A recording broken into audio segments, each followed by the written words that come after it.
Be part 119 کی تھوڑی سی تفصیل ہم دیکھ لیتے ہیں۔ جو پیچھے 3 صحابہ کا ذکر ہوا تھا نا کہ جنہوں نے آ کے معذرت کی تھی اور بغیر کسی وجہ کے آپ صلی اللہ علیہ وسلم کے ساتھ جنگ تبوک میں نہیں گئے تھے، اور انہیں بہت احساس ہوا اپنی غلطی کا، تو انہوں نے توبہ استغفار کی اور نبی کریم صلی اللہ علیہ وسلم کے پاس آئے۔ تو انہوں نے کیا کیا کہ انہوں نے آ کر کوئی جھوٹ نہیں بولا، کوئی بہانہ تراش نہیں کیا، جو حقیقت تھی انہوں نے آ کے اب صلی اللہ علیہ وسلم کو صاف صاف بتا دی کہ یا رسول اللہ صلی اللہ علیہ وسلم، ہمارے ساتھ کوئی مسئلہ نہیں تھا، کوئی ہمارا عذر نہیں تھا، بس ہم یوں ہی سستی کی وجہ سے نہیں گئے، یعنی انہوں نے سچ بولا۔ تو اس سچ کی وجہ سے اللہ تعالیٰ نے ان کی توبہ جو ہے وہ قبول فرمائی تھی، اور اس کا تذکرہ قرآن مجید میں زندہ جاوید ہمیشہ کے لیے اللہ تعالیٰ نے کر دیا کہ جو لوگ سچ بولتے ہیں وہ اللہ تعالیٰ کو بہت پسند ہوتے ہیں۔ تو اس آیت میں بھی ہمارے لیے کیا تعلیم ہے کہ انسان کو اپنی صحبت ہمیشہ سچے لوگوں کے ساتھ رکھنی چاہیے، نہ جھوٹے لوگوں کے ساتھ زیادہ رہنا چاہیے، نہ ان کی صحبت میں، اور جھوٹ اللہ تعالیٰ کو پسند نہیں ہے۔ جو زبان کے بھی سچے ہوتے ہیں اور عمل کے بھی سچے، اللہ تعالیٰ سے لوگوں کو پسند فرماتا ہے۔ پھر آیت نمبر 120 دیکھیے، مدینہ کے باشندوں اور ان کے ارد گرد کے دیہات میں رہنے والوں کے لیے جائز نہیں تھا کہ وہ اللہ کے رسول کا ساتھ دینے سے پیچھے رہیں، اور نہ یہ جائز تھا کہ وہ بس اپنی جان پیاری سمجھ کر ان کی جان سے بے فکر ہو بیٹھیں، اس لیے کہ ان مجاہدین کو جب کبھی اللہ کے راستے میں پیاس لگتی یا تھکن ہوتی یا بھوک ستاتی یا کوئی اور ایسا قدم اٹھاتے جو کافروں کو گھٹن میں ڈال دے یا دشمنی کے مقابلے میں کوئی کامیابی حاصل کرتے ہیں، تو ان کے اعمال نامے میں ہر ایک ایسے کام کے بعد ایک نیک عمل ضرور لکھا جاتا ہے۔ یقین جانو کہ اللہ نیک لوگوں کے کسی عمل کو بیکار نہیں جانے دیتا۔ آیت نمبر 121 ہے، وَلَا يُنْفِقُونَ نَفَقَةً صَغِيرَةً وَلَا كَبِيرَةً وَلَا يَقْطَعُونَ وَادِيًا إِلَّا كُتِبَ لَهُمْ لِيَجْزِيَهُمُ اللَّهُ أَحْسَنَ مَا كَانُوا يَعْمَلُونَ۔ نیز وہ جو کچھ اللہ کے راستے میں خرچ کرتے ہیں، چاہے وہ چھوٹا خرچ ہو یا بڑا، اور جس کی وادی وہ پار کرتے ہیں، اس سب کو ان کے اعمال نامے میں نیکی کے طور پہ لکھا جاتا ہے، تاکہ اللہ انہیں ہر ایسے عمل میں وہ جزا دے جو ان کے لیے بہترین ہے۔ آیت نمبر 121 میں کیا بتایا گیا ہے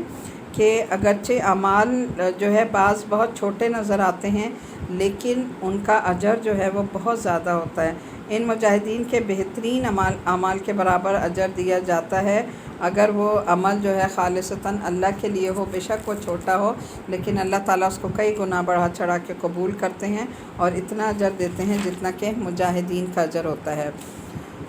آیت نمبر 122 میں ہے، اور مسلمانوں کے لیے یہ بھی مناسب نہیں کہ وہ ہمیشہ سب کے سب جہاد کے لیے نکل کھڑے ہوں، لہٰذا ایسا کیوں نہ ہوا کہ ان کی ایک بڑی جماعت میں سے ایک گروہ جہاد کے لیے نکلا کرے، تاکہ جو لوگ جہاد میں نہ گئے ہوں وہ دین کی سمجھ بوجھ حاصل کرنے کے لیے محنت کریں، اور جب قوم کے لوگ جو جہاد میں گئے ہیں ان کے پاس واپس آئیں تو یہ ان کو متنبہ کریں تاکہ وہ گناہوں سے بچ جائیں۔ اب دیکھیں یہاں مسلمانوں کو سب کو یہ نہیں کہا کہ کوئی بھی ایسا مارکہ ہو یا کچھ ہو تو سب کے سب لوگ جو ہے وہ جہاد کے لیے نکل کھڑے ہوں۔ یہاں کیا فرمایا جا رہا ہے کہ لوگ 2 گروہ میں بٹ جائیں نا، یعنی کہ جہاد کا ہے، کہیں جنگ ہے، تو کچھ لوگ جو ہے وہ جہاد کے لیے چلے جائیں، اور مومنوں کا جو اصل فریضہ ہے وہ کیا ہے کہ وہ علم کے ذریعے پیچھے جہاد کرتے رہیں، اور وہ ان لوگوں کو قرآن کی تعلیم دیں، سکھائیں، سمجھ بوجھ عطا کریں، اور جب وہ لوگ بھی جنگ سے واپس آ جائیں تو ان کو بھی جو ہے یہ سارے مسئلے مسائل بتائیں کہ کیا چیزیں ایسی ہیں کہ جو واجب ہیں، اور گناہ کا فرق جو ہے وہ انہیں بتایا جائے۔ تو جہاد ایک ہوتا ہے جہاد عین، اور ایک ہوتا ہے جہاد فرض کفایہ ہوتا ہے۔ تو فرض کفایہ کیا ہوتا ہے کہ ایک اگر بڑی جماعت کے کچھ لوگ نکل کر چلے جائیں، مختلف جماعتوں سے اس پہ محاذ پہ چلے جائیں،